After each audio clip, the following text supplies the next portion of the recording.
Bon, on a mis la version originale sur les entraînements tôt le matin. Comment ça a été perçu au sein du groupe Moi, personnellement, au départ, c'est vrai que ça, c'est pas habituel. Mais voilà, c'était une façon de se remettre au travail très vite et très tôt, du coup. Et tous ensemble. Donc voilà, le groupe l'a bien pris. Et puis on n'était pas en position de mal le prendre dans tous les cas. Donc c'était une façon d'être ensemble peut-être plus souvent. Et puis c'est vrai, d'être tôt le matin, c'est peut-être ça qui vous fait rire, vous. Mais voilà, c'était. Ça vous fait parler, non? Non, non, mais c'est vrai que Ça c'est change plus un le petit fait que peu. ça change des habitudes, c'est sûr. Ouais. Il y a eu des entraînements spécifiques, c'était un entraînement football ou est-ce que vous êtes allé courir? Est-ce que il y a quelque chose qui avait changé de particulier dans Le cette... matin très tôt, c'était de la course. Ouais. Et après, ça nous permettait de déjeuner tous ensemble et après de renchaîner sur la grosse séance du matin avec ballon. Tu fais partie des anciens du groupe. Tu considères que tu es le vice-capitaine, tu as été capitaine en l'absence d'Hugo. Comment tu appréhendes ce rôle et comment tu peux faire progresser la vie du groupe Bon, dans ce rôle? j'appréhende ce rôle. Après, c'est plus les derniers temps. Sinon, bon, de toute façon, Hugo est très régulier, très souvent là. Donc la question, elle se pose même pas. Mais après, le rôle, moi, le brassard ou pas le brassard, ça me change rien. J'ai le même rôle, j'ai le même âge, le même rôle avec ou sans. Donc c'est vrai que c'est à nous, les un peu plus anciens, d'essayer d'accompagner les plus jeunes, de les guider et surtout, forcément, dans les situations plus compliquées comme on vit actuellement, on doit jouer notre rôle de plus ancien vraiment à fond, quoi. Comment les joueurs abordent ce match contre le leader de National qui est coaché par l'ancien entraîneur du FC? Ouais, normalement, franchement, c'est bon. Surtout avec notre non-match de la semaine dernière, c'est pas. On se focalise plus sur nous que sur l'équipe adverse. Enfin voilà, on essaie de préparer nous notre match, de faire le meilleur match possible et on s'occupe forcément, on va travailler les adversaires, mais la base de la semaine c'était de se remettre nous bien au travail. J'ai l'impression que ces 10 jours ont été bénéfiques, plutôt que 7 ou 6 même.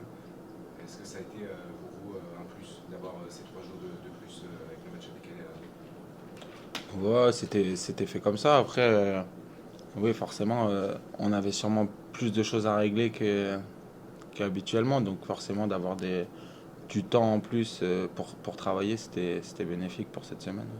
Qu'est-ce que vous avez fait en plus que vous ne faites pas d'habitude?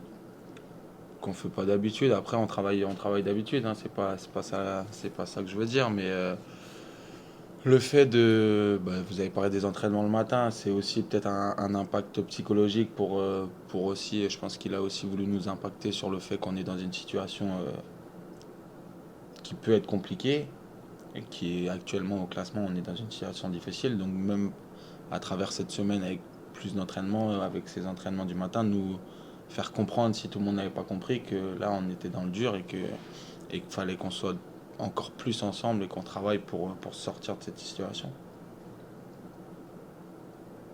Et retrouver l'esprit conquérant à domicile pour ne lâcher Notamment, rien notamment oui, parce que de toute façon à l'extérieur c'est vrai que c'est une problématique de toute la saison.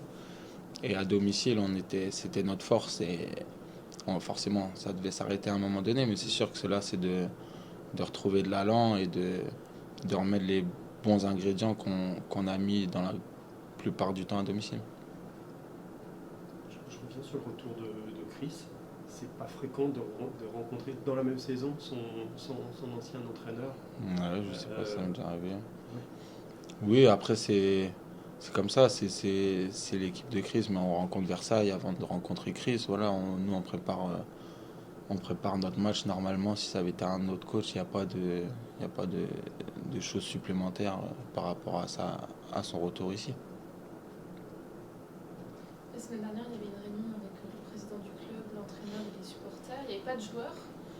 Les supporters, est-ce que vous sentez qu'ils sont moins dans les tribunes à vous soutenir? Est-ce que vous sentez qu'il y a un recul de leur part? Bon, après, la logique fait que... Enfin, la logique, c'est pas une logique, mais quand il y a moins de résultats, il y a peut-être moins de monde au stade. Après, c'est pas partout pareil. Mais on sent bien sûr qu'on est moins soutenu. Après, nos résultats font que aussi. Après, voilà, c'est à nous de faire en sorte de les faire revenir. Et je pense que c'est à eux aussi de faire en sorte de nous supporter au moins le temps du match. Est-ce que ça alourdit un peu du coup aussi votre perception dans les matchs, de vous dire qu'il y a aussi moins de supporters qui viennent? Ça a quel effet sur l'état d'esprit du joueur? Après, je vais parler en mon nom. Pour moi, ça m'affecte pas. Après, il y a les plus jeunes peut-être. C'est vrai que le fait qu'il y ait moins de monde ou que des fois ça siffle, ça peut avoir un effet négatif ou un effet de peur peut-être pour certains. Donc voilà, il faudrait que malgré tout, qu'on soit ensemble aussi avec eux, que eux nous aident quand on en a besoin et que nous on leur rende du mieux possible sur le terrain.